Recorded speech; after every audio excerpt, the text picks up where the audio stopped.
Hi and welcome. This is the Writers Room podcast, a podcast for writers and people who are interested in writing. My name is Sandeep, and our guest for today is Sayan Chaudhuri. Sayan has been teaching at the YF Critical Writing program at Ashoka University since 2016.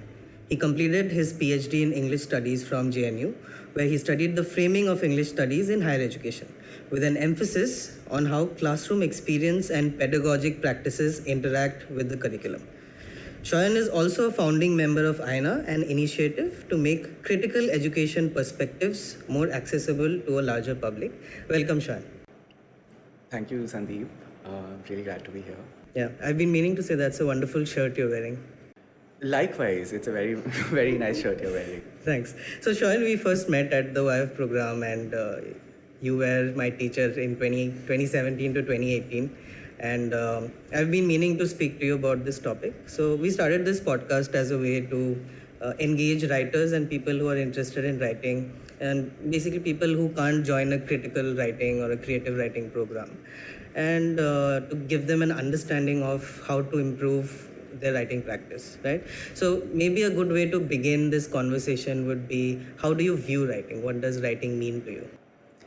Okay, that's a really big question, firstly. Thanks. But, okay, so I have a complex view, and I have a view of writing that has obviously developed over time. So maybe I can sort of answer this historically, right? Like, how has my view of writing changed over time? And in some sense, I've also understood that as I've looked back at my childhood, at my past. So I think, firstly, writing for me is discovery, right? It's a way in which you discover that, yes, I have thoughts and I have lots of ideas and there's lots of information that's in my head that wouldn't perhaps come out spontaneously. And it's in the act of writing that I discover that, oh, like these things are there in me, right? And I think for me, the act of writing in childhood was often that. You know, it was sort of discovering that I have processed and absorbed the world through my senses, through language, through reading. And here's a way to find out what that is and what that means. What sort of things, sorry to cut you off, but what sort of writing did you do? You were writing short stories, poems? Not short stories, poems, I mean, not something so developed. But I think that my first act of writing as a kid, and what I remember very fondly, was of doing comics, I think, right? So there would be visuals and there would be text. And then, of course, I would be writing in school, right? And they would perhaps test you on something you knew. And just the act of writing that and finding out, okay, I know this thing, right? I think that was a very interesting experience. But as I grew older, and I would say, you know, like by the time I was 10 years old, 11 years old, I think writing started serving a very specific function, which it still does, of course, which is writing is invention, right? And I think that, you know, in English language, because that's the subject, I remember where this happened a lot. But we would have an essay, right? Yeah. And one of the options would be, okay, imagine you're in some scenario, right? Or write a story on something. So that would be, you know, one opportunity to... ICSC? ICSC. Yeah, we had those three options. Yeah. One was an essay, one was a short story you could write, and the third one, I don't remember. Maybe a speech or something. Yeah, so the short story option is something I would enjoy a lot. Yeah, Because it was a way in which you invented a reality, right? So it's like, okay, I have a lot of information, but there's a lot I don't know and a lot I'm speculating and inventing, right? So I think for me, writing became inventive around that age. And I think I held on to it for a long time. And I think it somewhat fed my desire to be a writer, to invent worlds. But of course, I mean, that's changed over time. I never really got into fiction writing, but I did have that aspiration for a bit. Moving ahead, I think by the time I came to college, it started serving a different function. I'll tell you why this happened. You know, we were told, I think in our first class, and I don't agree with, you know, what was told to us by teachers, that, oh, this is not a creative writing course, you know, don't go crazy. in your writing. You have to be critical. You have to, really think about arguments and so on and so forth. Deconstruct. I mean, that word came a little later, now that we understood what it was for a while. But I think that for me then, writing was about organization, right? It was about taking a lot of information and learning how to patch it together in a manner that spoke to another person. And I think that till that point, I hadn't really thought of organization in a very, complex manner, right? So let's say when I'm writing a short story in school, right? Yes, there is a plot, but I'm not really thinking of it very consciously, right? What should be the sequence of the different elements in the plot, right? And this is something I started thinking about much more carefully through my undergraduate education.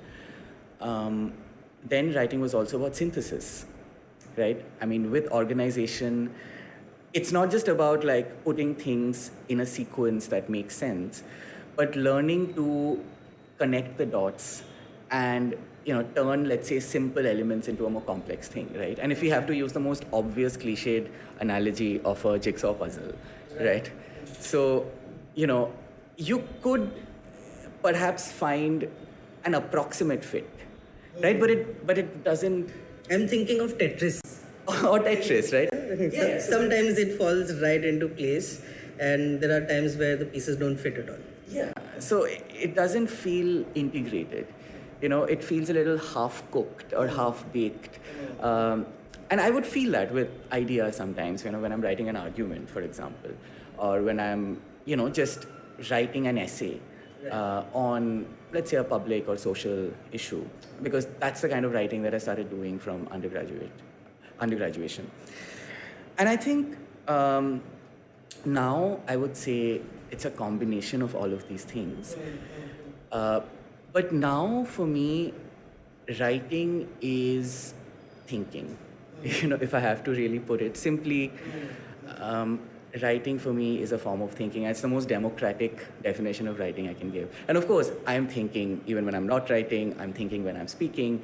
But I think with writing, it's a more specific, specialized, organized, inventive style of thinking.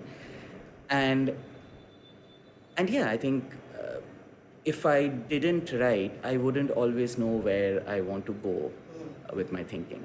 So yeah. Right. So it's been a journey that you've had with writing, and at one point did it become like a conscious activity or a conscious choice to look at writing in this way? Because if I'm not wrong, you did not start out with your English studies in JNU. You had a different course in your undergraduate. Yeah, so I did 1 year of engineering and then I dropped out and came into English, first in DU and then in JNU. I mean, even when I was in engineering, I liked writing. And I think it was also connected to creative expression. And especially in engineering college, it was a way in which you were able to, I don't know, like think about things that were a little different from your regular courses. And also, I was very disconnected from what was going on. It's like I could mechanically do everything, but I didn't really feel this was my calling. I didn't feel that this is the journey I want to take, and I didn't really want to be an engineer. I mean, partly because institutionally, in terms of the teaching, and how the system worked, it was not very inspiring. So I was not initiated. Anyway, we leave that aside. Did you have a better literature teacher or? So again, like I wouldn't say I was also very happy. In fact, I didn't enjoy classes in my undergraduation. I also didn't enjoy a lot of classes in my masters, right? Part of it is because I wasn't feeling very convinced about what English literature was all about, right? I thought that, okay, there's a lot of focus on, I don't know, closely reading, deconstructing, to use your word, poetry and fiction, and looking at sort of how it informs a larger cultural understanding. But I think I wanted it to be more inventive. I wanted it to be freer just in terms of what we could explore. I wanted it to be more political in terms of what we were seeing and how what we said had some impact on society around us, right?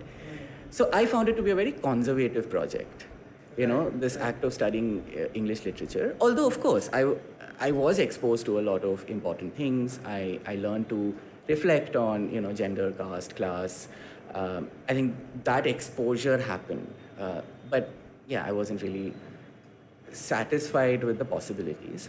So I think so interestingly, at that point, I thought, okay, I don't want to write anymore, because till that point, writing for me was writing fiction or self-exploration.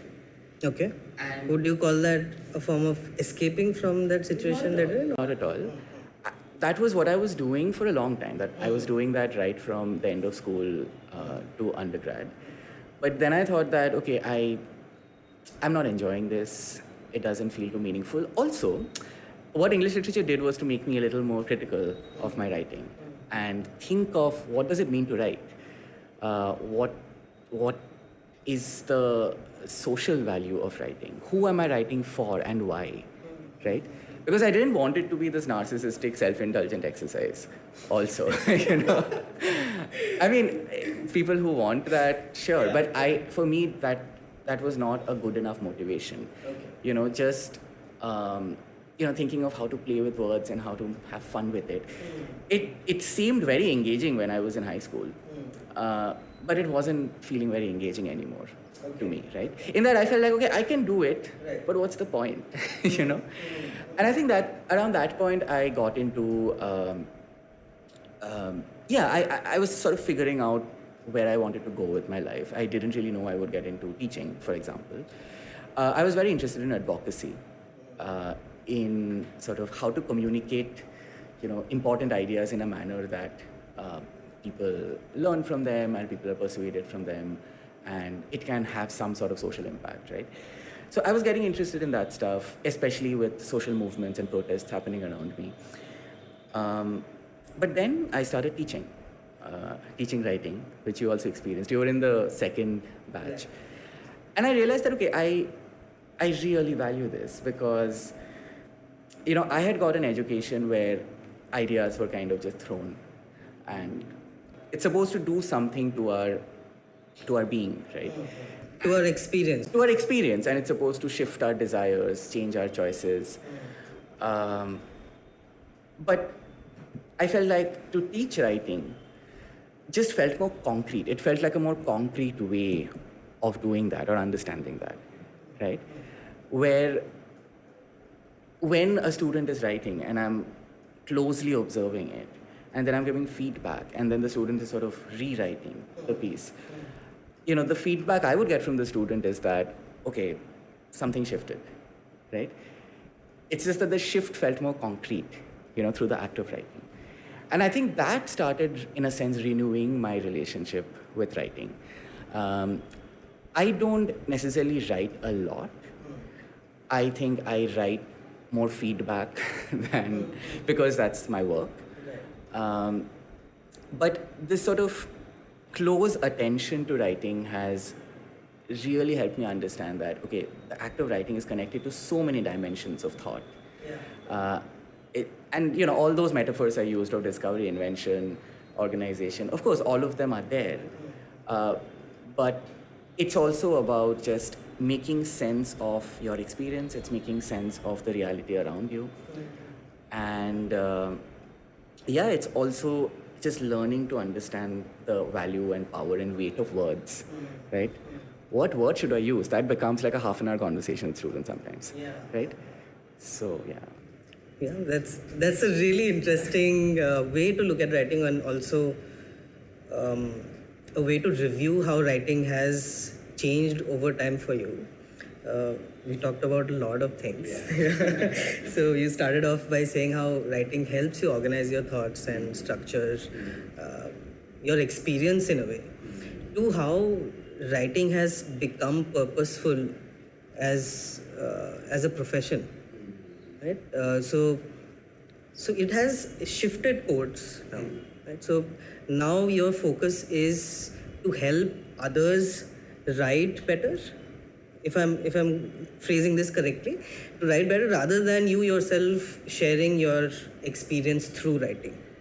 Like you said, not to pursue that narcissistic.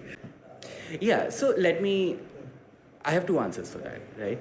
One, yes, right now a lot of my energy and interest is in helping people write better. But by writing better is not just about the craft of writing or making it sound better, but writing better is thinking in a more complex manner.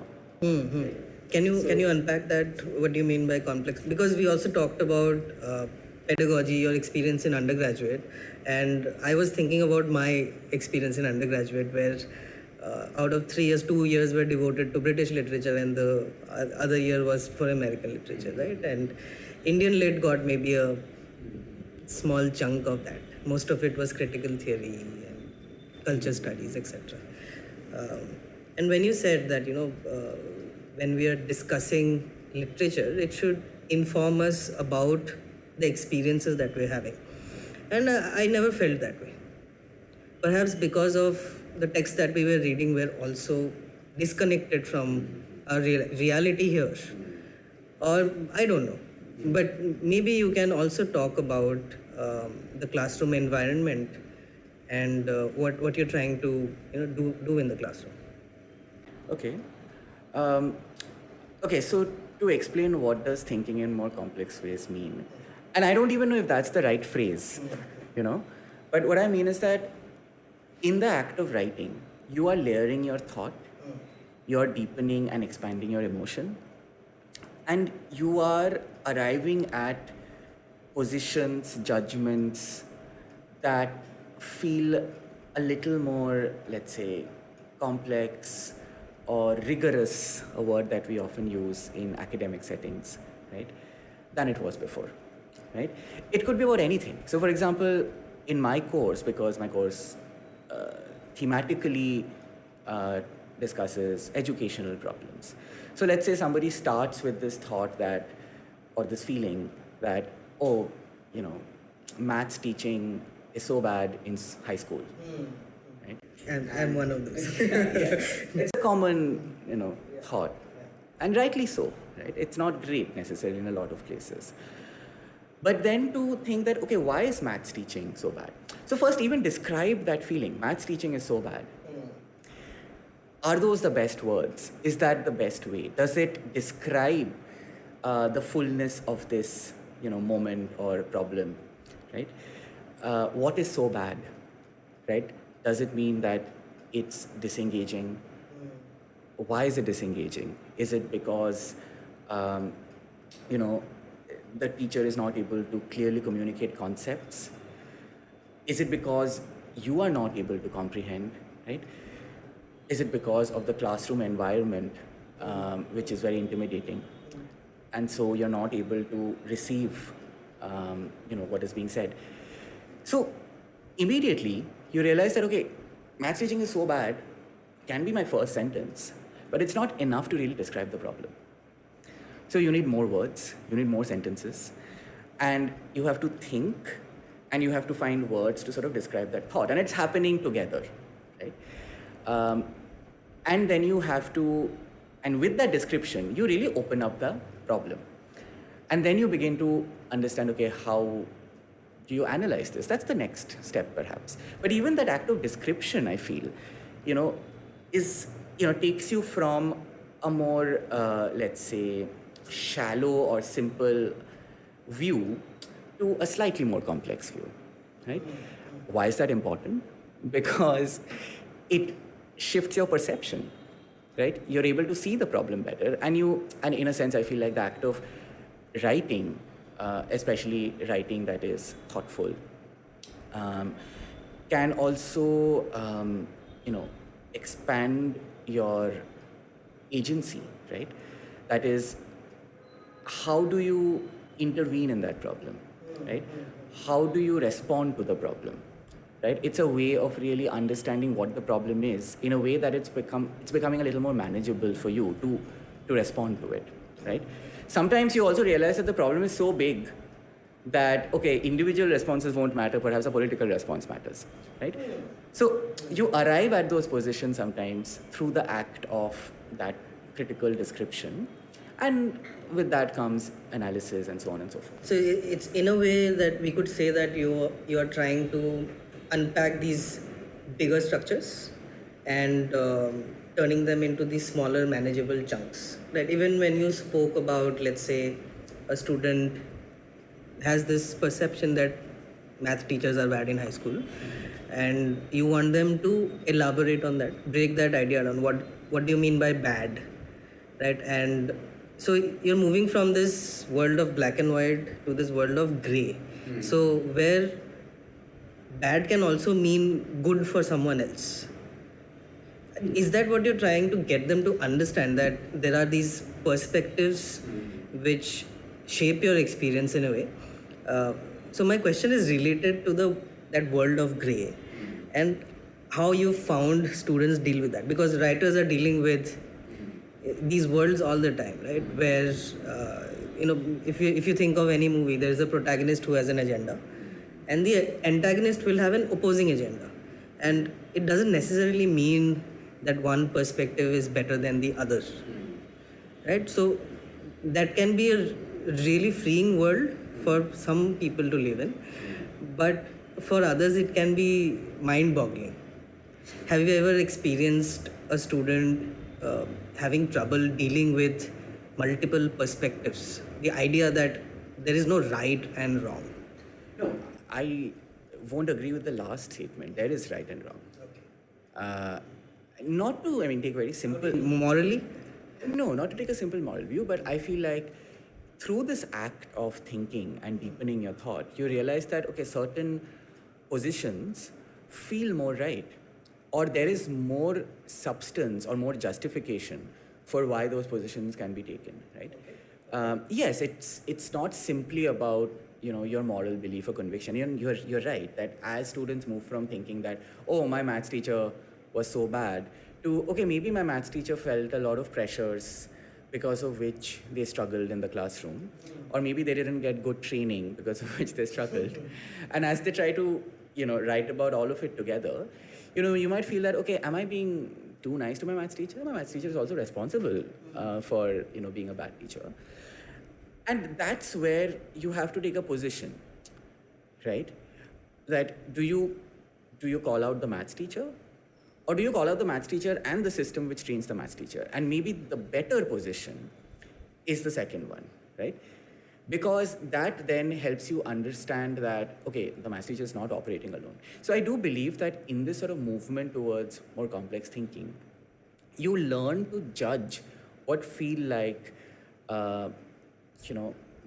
stronger positions, not just based out of your conviction or belief, but based on research, based on actually considering multiple perspectives. And yes, this may differ from individual to individual. You're right that students will sometimes struggle as they move through the grayness or the complexity or things getting more complicated, right? Sometimes it's just at the level of reading. Like, okay, the more I'm reading, the more confused I am, right? Yeah. Because I thought, I could just write about how my maths teacher is bad. And now I can't anymore, because I've read so many accounts. There's no one else to blame but you. And so there is that sort of process of being confused, of being puzzled, of being overwhelmed, of feeling annoyed that, why can't I hold on to a simple position anymore, right? But through this process, the idea is to arrive at a position that you want to prioritize also, right? Now, yes, you can't possibly include all perspectives, but you learn to compare perspectives, and you learn to also, in that sense, find your voice and find your authentic, let's say, judgment of a particular situation, right? And that's a tough process, let's face it, and that may be a lifelong process, But I do feel that at every point as you're writing, you're you're arriving at slightly more perhaps evolved positions. If you are, if you're stuck at the same position all your life, I don't know. I mean, you may still continue to believe certain things. So, for example, I will continue to believe that, let's say, everybody, not just a privileged few, should receive a quality education. Yeah. I believe that, right? That for me is an ethical sort of view. Um, but with time, my understanding of how institutions work and what needs to be done to make this happen will change, right? Like when I was like 18 years old, I thought if the teacher taught better in government schools, things would get better. A little later, I thought that, okay, if there's more funding for public education and if all schools and colleges were well resourced, it would make a difference. And now I think that, okay, it has to be both and more, right? And this sort of understanding of a reality keeps deepening. And for me, that discovery is happening through writing often, right? Yeah. But one more thing I want to say about what happens in the classroom. I think what I was saying is that it's like in every class, writing serves as a metaphor for some act or practice that we do, right? So organization was one example, but it's also, let's say, synthesizing different ideas together. It's also inventing concepts that perhaps will help us understand the reality better, right? Sometimes it's also about how the use of language is really connected to our relationships, right? So sometimes it's a reflection on that. Now, all of it is happening under the broad theme of education. And my course is actually titled Education, Literacy, and Justice, right? So it's about how all that we do in education, from reading to writing to speaking to each other to becoming friends to learning how to apply what we learn in our professional lives to positions we hold about society to political affiliations we have, right? All of it is something we reflect upon through the metaphor of writing, through the act of writing, right? And then writing is something that's connected to reading, to listening, to speaking, to thinking, to figuring out, even non-verbal things. So, for example, let's say I'm feeling uncomfortable in a classroom because of somebody who sits next to me and is very cold towards me, right? Or because of a power hierarchy in the classroom, right? Somebody comes from a very kind of rich family and acts all whatever. Yeah, they have a fancy pen and... Yeah, or perhaps are more arrogant or speak up in class a lot. That act of writing, if I ask the question that, how do you feel? And you try to write it, you're now reflecting on that emotion. And then you're reflecting on why that emotion exists, right? So, yeah. I just want to delve a little deeper about this question. How do you feel, right? So, as a writing instructor, you're playing two roles.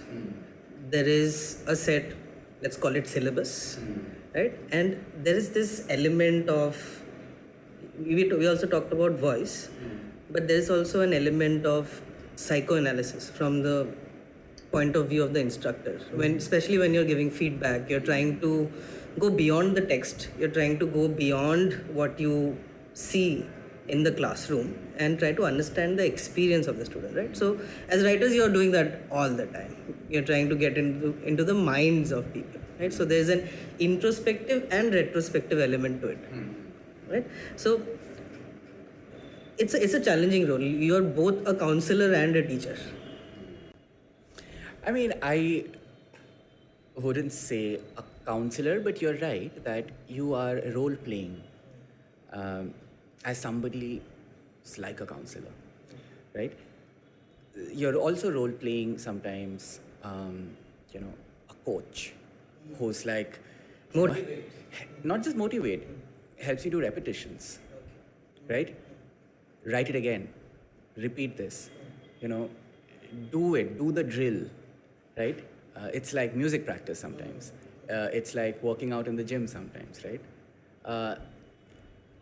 do repetitions till you have more control and more ease, right, over how you craft a sentence, right? But you're right that this act of giving feedback to somebody is a very emotional exercise, right? It's not just about noticing, how somebody has written something and giving some technical advice. Uh, it's also because writing is vulnerable for a lot of people. And it's interesting that whether it's a personal essay a student has written where they have bared, their turmoil or experience, or whether it's, let's say, an essay which is a little more distant in its tone, right? And it's giving a broad argument about society or a book or something, right? Maybe, let's say it's a book review about something. The student will say that, oh, that's not what I want to say, right? Okay. Right? When you notice the writing, and when they're receiving feedback. When they're receiving feedback, so when they realize that the writing is being noticed, suddenly they start noticing it too a little better and say, oh, why did I write this? Sometimes you're just bewildered by your own choices. What happened to me? Or you want to move away from it, like, no, it's so bad. I remember this happened a couple of years back. So at the end of the year, students had come with their papers, and at the end of my feedback, I asked them, so what's your overall assessment of the paper, right? And they'll be like, like they'll make a sound. And I'd say, no, let me give you parameters to think with. I've given you feedback.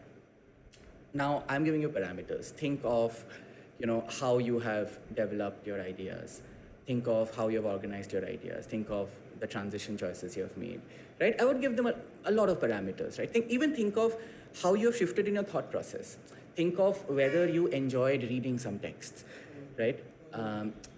Think of how this will help you in life, right? I gave them the widest possible parameters, and then students gave me, a very different response, right? So it's interesting that students are feeling vulnerable. Students often are puzzled by the choices they have made.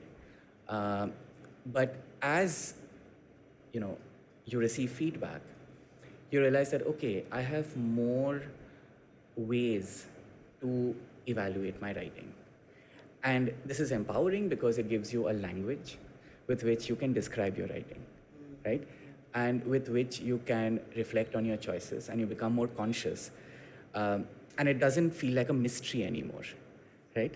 That often it feels like, oh, some people are gifted writers, like, writing is a mystery. It's just a skill some people have. But now you realize that, no, it's far more democratic than that. People can actually notice their writing. And if you have the parameters, the tools, the resources with which you can describe your writing, it helps you keep developing it. So there are no born writers? I wouldn't take that view. Yeah.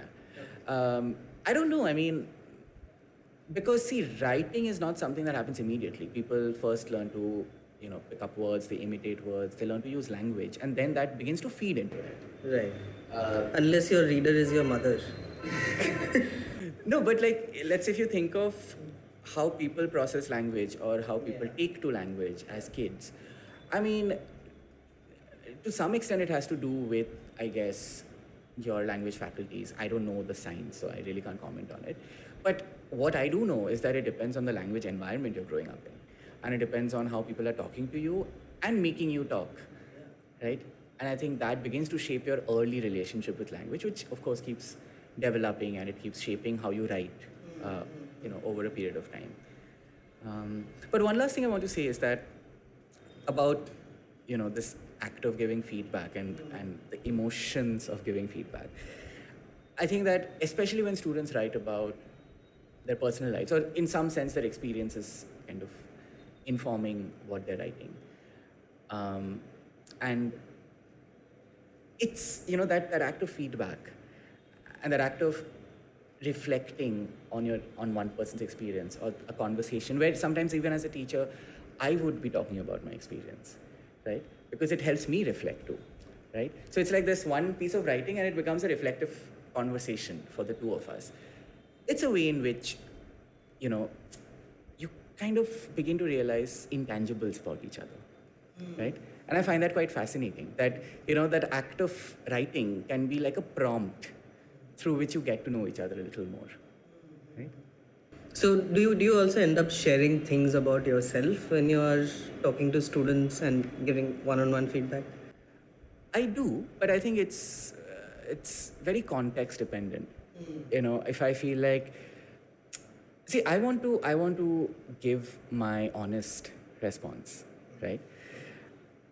And when I see a phrase or when I see a sentence that makes me feel something, that makes me reflect on my own experience, I will share that usually, right?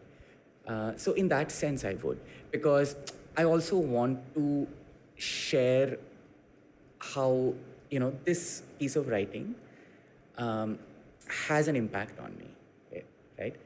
It has a value on me, like it has a value for, you know, a lot of other people too who would be reading it. But I am the first reader, so then I'm giving my response as a reader, that okay, this makes me feel something, this makes me remember something, this makes me reflect on something. Okay. You talked about voice. We'll come back to voice. And in a connected vein, you also talked about, I mean, not in these words, but about Maslow's hierarchy of needs, um, where you sort of move to this form of self-actualization and start thinking about things like creativity, right? You said that you move from comparing your work to others' works and start identifying a space where your voice may lie, right? So cognitively, that's a big step, from evaluation, from deconstruction to creation, right? So how, and why I'm asking this is because for some students and for some writers it comes instinctively, right? Their first instinct is to be unique, to write something different that no one else has read before. But for others it's very daunting to put yourself out there, to put your thoughts out there. And that's what writing is, right? At the end of the day, you're trying to share how you view the world and how you think about events, how you think about experiences. Um, so, how do you encourage someone who's hesitant to try and seek that voice or try and find that voice? So I think, you know, I don't agree that there are people who instinctively have quote unquote an unique voice, Okay. right? I think all voices are social, right? Now, there is the speaking voice, there is the writing voice, if we have to just think of the two voices we're usually engaging with. Both are not singular voices, they are plural voices, right? If I notice well enough, I will find, even in my speaking voice, tones I've picked up from different family members, different friends, different people of authority, right? Media, and so on and so forth, right? In the writing voice, too, again, there are many voices at play, voices we have read, voices we have heard, right? So, in a sense, it's that sort of interaction or conversation between what you have inherited, what you have received, and how you are kind of adapting it, innovating it. Can there be something unique in the sense that it's entirely separate from what has preceded before? I am not sure, right? So for me, voice is social, which means that anybody who is beginning to write and thinks that, oh, I don't have a voice, I would just flip that and say, you have a voice, but perhaps you have not noticed the elements of it yet, and you don't have a personalized relation with your voice, right? You feel like your voice is just generic, which is not a voice. It's not the absence of a voice, but it's the presence of something that's indistinguishable. That's sort of so common, or that's so, it's not engaging even you, because you don't know what the value of it offers. You don't love this voice yet. You don't love it. You don't notice what is part of it. So I would say the first step is, right, and you can start with your speaking voice. Notice, do you talk in a high pitch or a low pitch, and why? What does that give you? Right? Because high pitch is not always, being very worked up and excited.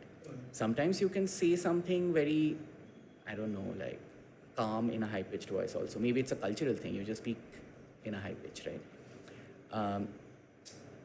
You realize that high pitch, low pitch can have different meanings, right?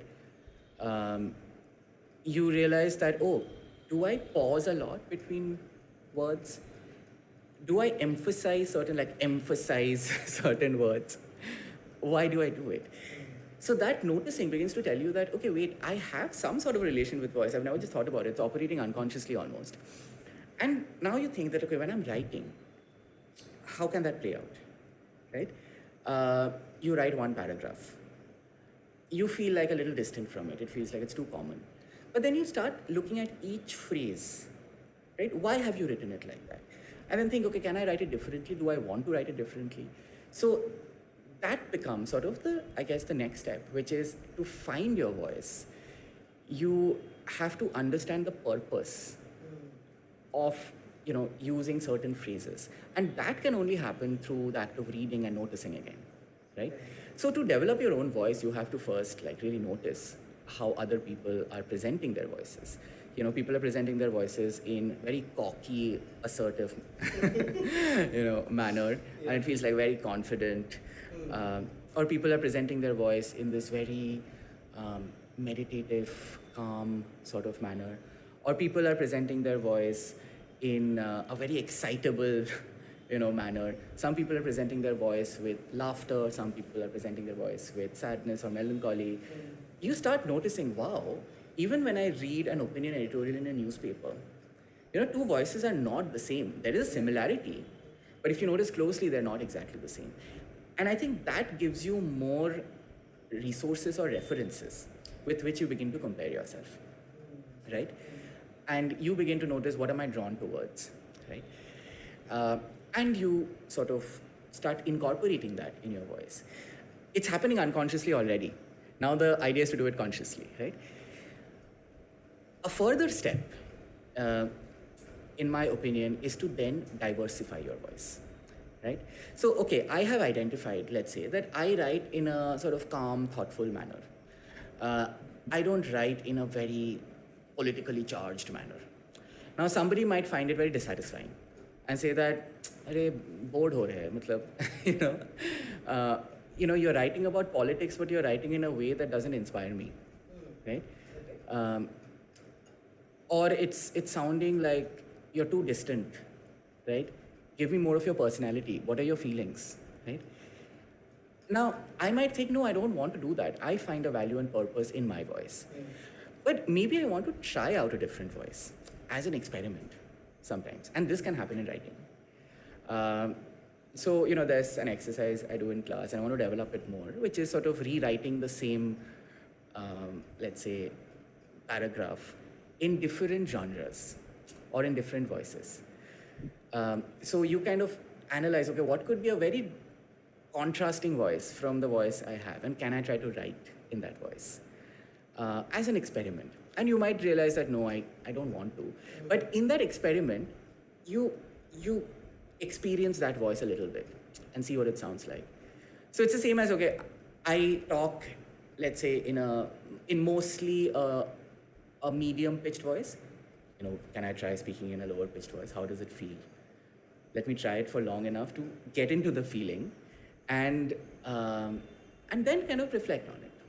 So that's another step, and that's play. That's where you play with yourself. You play with your voice.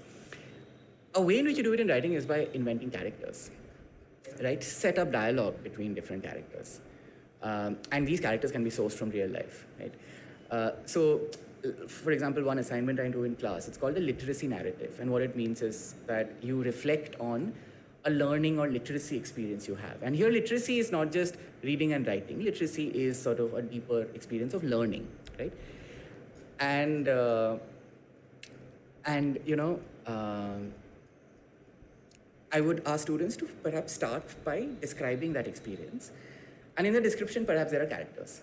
Perhaps there is a teacher who says something in class. Perhaps there's a friend who says something to you, sitting in the class, right? Can you describe these characters? Can you imagine their voices? And can you then try to, craft it in a sentence? So yeah, that's something that I feel can be also useful. That's very interesting, firstly. And secondly, there are a lot of things that I want to unpack here. Okay, I think first I want to start with what you talked about, pitch, right? Everybody has maybe high pitched, low pitched voice, and you can try experimenting with your tone, your pace, volume, and pitch. And connecting this idea with voice, is there also, because all of us have this natural space, or let's say that spectrum that is comfortable for us to sing in or to speak in, is there also a natural spectrum for this voice, or anybody can develop any kind of voice that they want? There's nothing natural about it, in my opinion. Or let's not call it natural. Perhaps that has a wrong connotation to it. But a space of comfort where you're comfortable.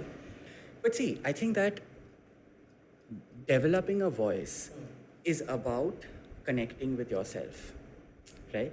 So yes, it is about, maybe you start with your comfort zone, or you arrive at your comfort zone. It can be either, right?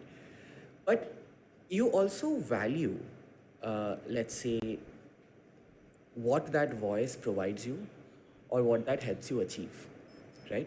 If, let's say, my voice helps somebody laugh, and that is a purpose that I have through my writing, I want to get better at it. I want to craft it more. And I can kind of endlessly layer that voice, right? But perhaps the central purpose remains the same. And I think I would want to also add a few more elements to how we think of a voice, right? So one part of it is, of course, sound. And I think I use the metaphor of sound. But it's also about your psychological state. It's also about your thinking approach, right? Do you think descriptively, or do you think through questions? Right? Do you think philosophically, right? Or do you think more historically?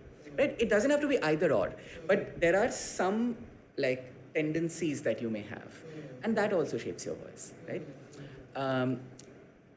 Themes that you want to engage with, right? Also, voice develops or is curated in social spaces you're part of, right? We know at a very basic level that how we will speak in an office meeting is different from how we might speak in a classroom setting. Is very different from how we would speak with old friends over a drink or two. It's almost like different personalities at play. Yeah. So the social space is also kind of giving you a voice. Again, these are voices that you're inheriting, that you're picking up from, let's say, just like other people around you. That's where the role of the audience comes in. Yes. So again, by noticing that how your voice is changing across different social spaces, you're also going to realize, okay, do I want to change my voice? Do I want to sometimes, bring elements of my informal voice into my formal voice, or vice versa, right? Or let's say if my thinking approach is very reflective in a classroom, but very, let's say, descriptive in my, friend space, right? Do I want to bring some of that into my friend space, because that changes the dynamic of the friendship, right? So in that sense, experimenting with voice begins to shift things around a little bit. Right? It's affecting your relationships. It's affecting your experience in different spaces. So, sorry to cut you off, but what I'm trying to understand is, do you believe there is a voice for an individual, or everybody has multiple voices all the time? I would take the view that everybody has multiple voices, some voices being dominant, and it will be the case, I suppose. One can't, have 20 different voices, or one can, of course, but the experience of it might be a little, I don't know. I mean, for me at least, that experience of speaking in so many different voices all the time sometimes can be dynamic, but often it can be a little chaotic or overwhelming. Burdensome. Yeah. You, you have to choose when you're talking about voice here, and I'm assuming this is not that written voice that we're talking about.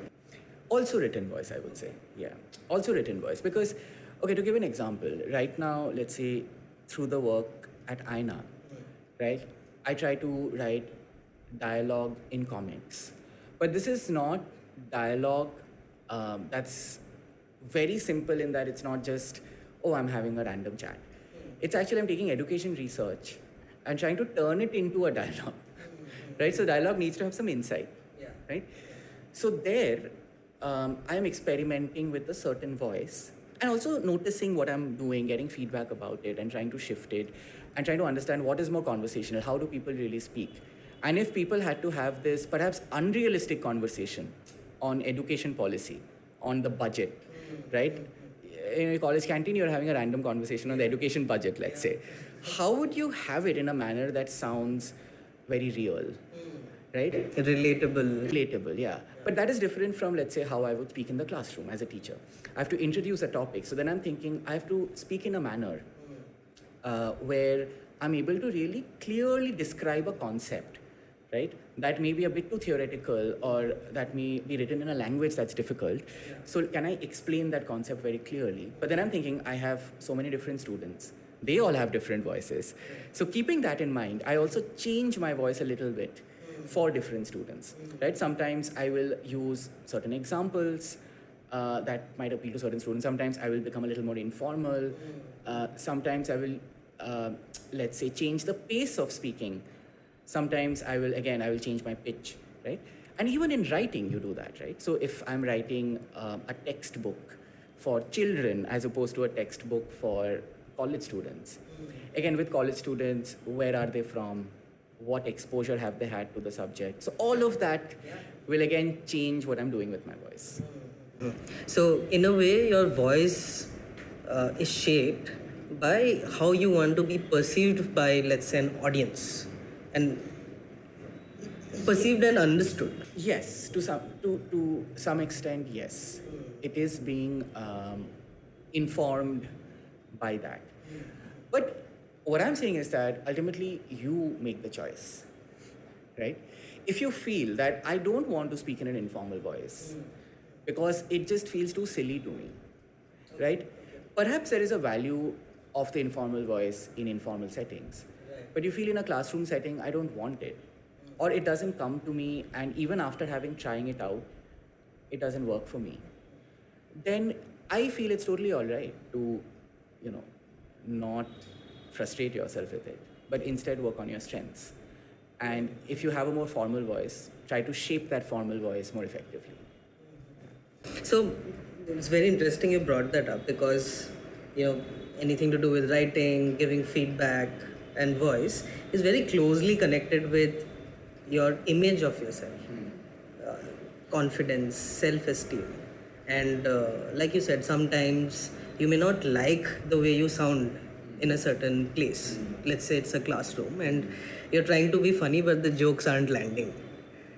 Right? It happens. Yeah. And same goes for students and writers. When they're trying to play to an audience, they would often find themselves doing and saying things that doesn't come naturally to them.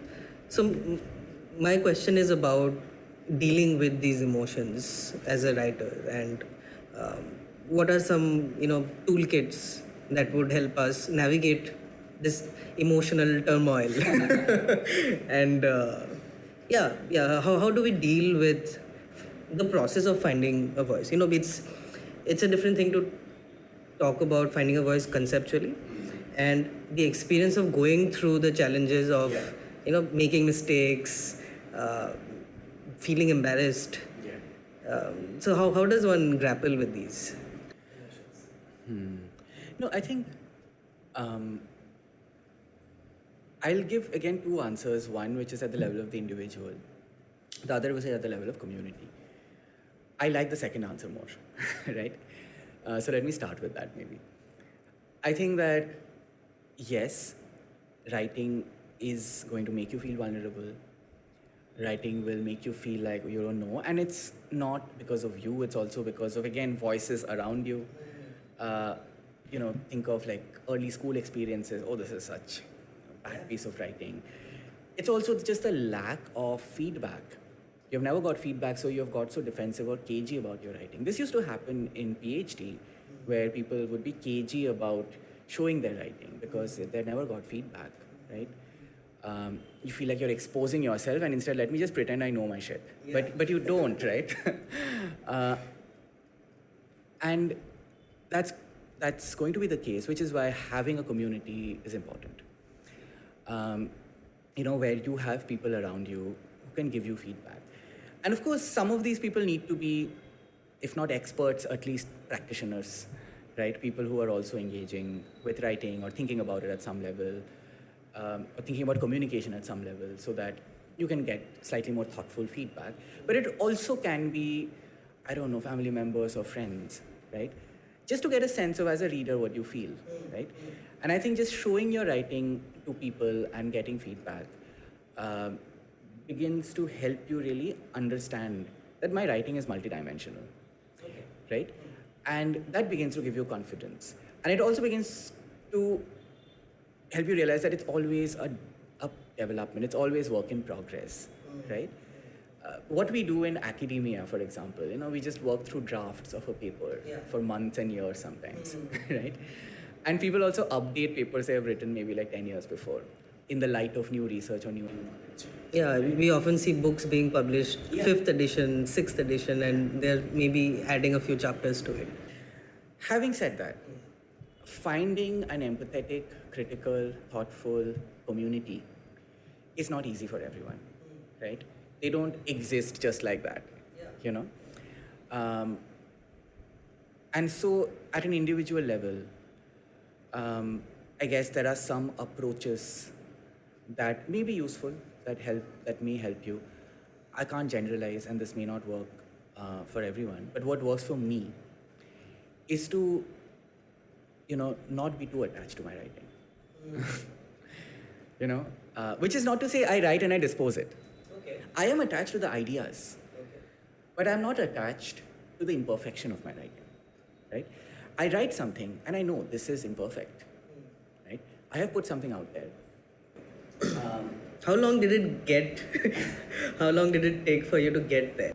I think what worked for me is the job I do, to be honest, right? And it's very strongly connected to what I was saying earlier, right? This whole project of giving feedback, learning to find a vocabulary to describe your writing, right? Sitting with your emotions, reflecting on it, right? All of this has, of course, helped me change my attitude towards my own writing. But, of course, I feel like one can start perhaps adopting it at an earlier age too. I don't know if one has to necessarily go through those experiences to do it. But if there's any sort of insight that I have, it's this, that it helps me a lot to write and then just observe it as writing and not my writing. This is a piece of writing. Let me read it again, right? If I can't do it immediately, let me come back to it in 2 days and not cringe while I'm reading it. That's a tough one. I haven't learned how to do that yet. But yeah, I think it's also about learning to deal with that cringe, and not acting on that. Yeah. And throwing everything that has been. But can I add something to that? I think what helps me is to also look at that writing as outside me. Okay. And technically, if you think of it, it is a piece of writing. Outside me. As in, I have put out my words on paper or on a screen or This is not all I am. No, the writing is much more than what I am, right? Once the writing is outside me, right? Let's say I write a piece of paper, I don't put my name on it, I just leave that on a table. And let's say there are 10, 20 different people who come. They're all going to come and they're going to read that. Some will feel something, some won't feel anything. They'll have some thoughts, they'll be curious who's the author, right? But to kind of remember that once it's outside you, once you have put it out for the world to read it, or not read it, maybe it's just like lying somewhere,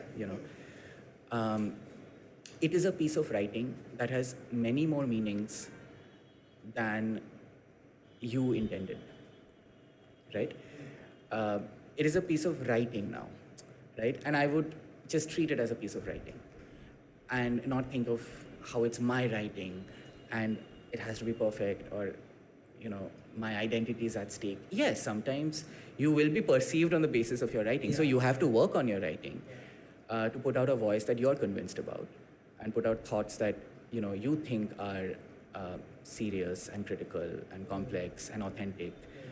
And that's constant work in progress, but also to remember that you are also growing, right? I mean, when I look back at writing from school, I recently discovered this file where I had written some poems. I was actually very curious because I was thinking of, this is 13, 14-year-old me or a 13, 14-year-old Sayan, right? What was he thinking? Why was he using these words? So I approached it with a sense of curiosity and fascination, and not like, how did I write like this? I was so stupid, So in a sense, like, look at yourself with curiosity, right? Why did you write like that? And I think that slight kind of distance from your writing then helps you get back to it and edit it with confidence. So, another person I was speaking to, Sampurna, she recommended that everyone should have an editor. If you are serious about writing, I know you're talking about writing as a reflective process, as a way to structure and organize your thoughts. But do you believe that you are the best editor for your own work? I believe in having multiple editors and sometimes finding the best editor at a certain moment. That might also change over time. It's a very intimate relationship because the editor has to understand your thought process and understand what you value and what you're willing to let go of, right? I think this comes back to the idea of the community of a writer that you were talking about. But yes, if you're thinking of writing professionally, then you have to sort of look for an editor, search for an editor. But because we are talking about writing as a reflective process and writing as a more democratic activity that anybody can do, not just for professional reasons, what I'm trying to say is that it's important to develop that editorial sensibility, right? Read up on it, look up how editors approach their work, learn, sort of maybe, I'm sure there are courses available online. Or just to give our listeners an overview, let's say there is a newspaper and a newspaper has many different desks that a story goes through, right? There is the technical element where sub-editors are looking for structural issues. There is proofreading where they're looking for spelling errors, typos, punctuations, etc. There's someone called an ombudsman who's looking for, will the audience be able to understand the phrases that are used, right? So editing itself is a act of creation, right? Your writing is evolving through the process of editing as well. So your work does not end with the first draft. Again, going back to the idea of rewriting. Absolutely, right? And to approach your writing with that sensibility is very useful. And that means you don't just write in a day. You write, you come back to it, you look at all these different aspects of your writing, whether it's vocabulary or whether it's grammar, punctuation, whether it's just the the argument, the use of reasoning, the use of evidence, right? The voices of different characters in your story, whatever, right?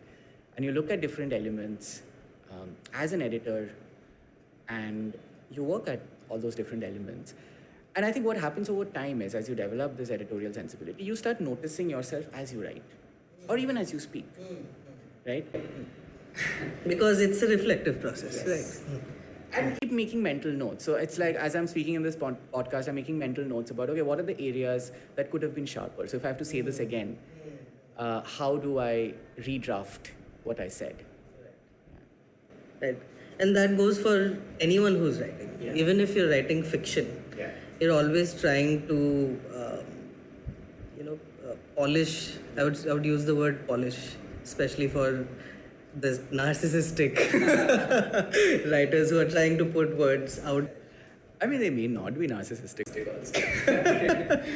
So, I mean, I do agree with you. I think writing, in a way, is very narcissistic. You know, like we said, it's a reflective process, and if you want someone else to see this, be a part of this reflective process, isn't that narcissism? No, that's not narcissism necessarily, right? I mean, narcissism is where, you are sort of writing in order to validate yourself, like over and above others, right?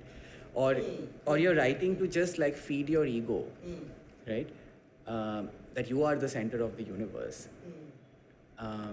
Or you're just writing about, oh, I am this, I am that, I'm so great. Or the world revolves around my mind. Or I'm right. Yeah. Or believing that, okay, I have the answers to everything, right? So basically the self-help section. No, again, not necessarily. I mean, But yeah. yeah, but I think like when you approach writing as a reflective process, yes, it is about figuring out yourself. So there is a conversation with yourself, but that conversation can happen with a sense of humility and with a sense of complexity, right? So again, it's not just about you, it's you and many other people. You just don't have one voice, you have many voices. You are not writing just for yourself, you're writing also for readers, right? I find it useful, or I also agree with the view that writing is inherently a social activity. Sure, I feel we can talk about this for another 2 hours. But yeah, to sort of, tie everything together, I just want to bring up the phrase that the mind is like a muscle. And just like how your muscles get stronger as you train it, your mind is going to get sharper as you use it further. And the way we use it is, in this context, it would be writing, right? And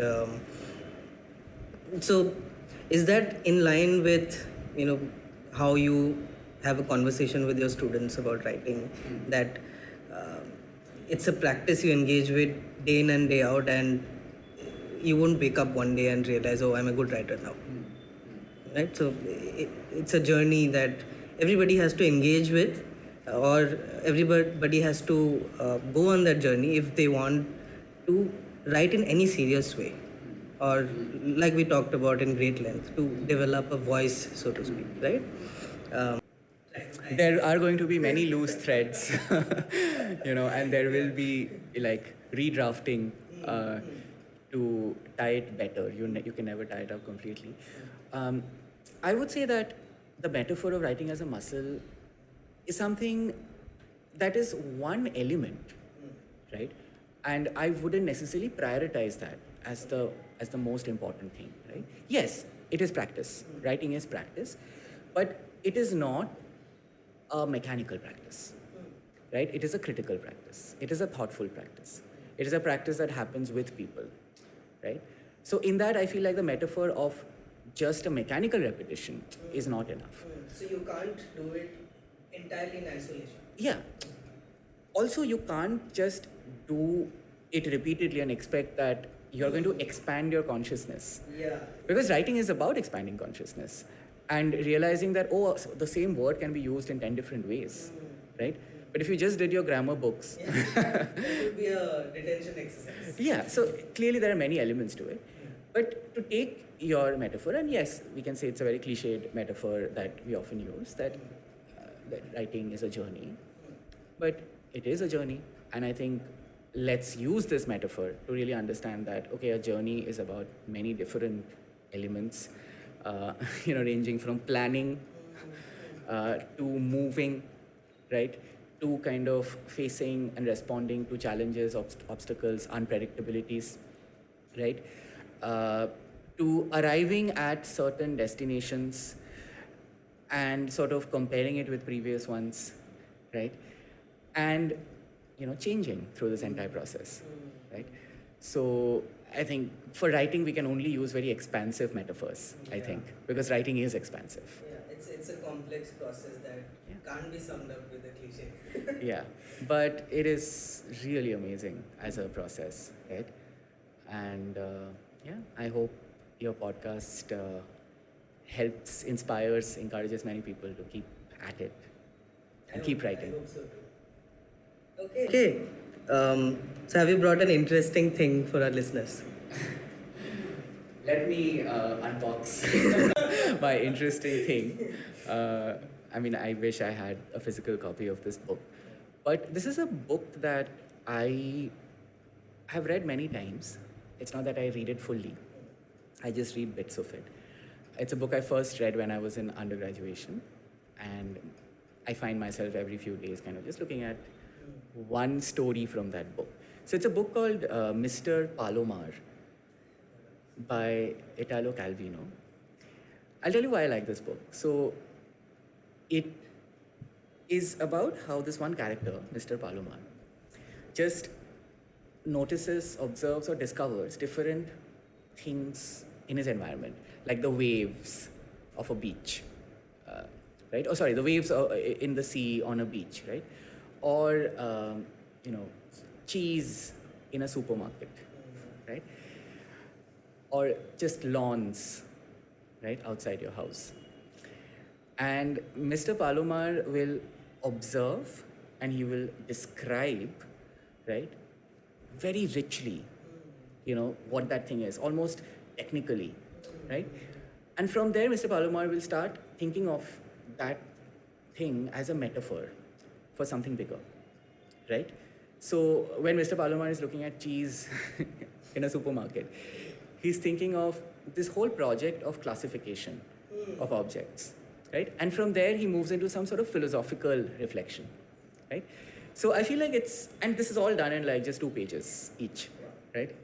So each sort of object or each element is observed, described, and philosophized upon, or philosophically reflected upon, in a very sort of short span. So it's a very interesting book, and I think I'm very drawn to these short, anecdotal, reflective pieces of writing, and it's a great way to practice your writing too. You see something around you, and you try to describe it, but then try to think of associations with it, right?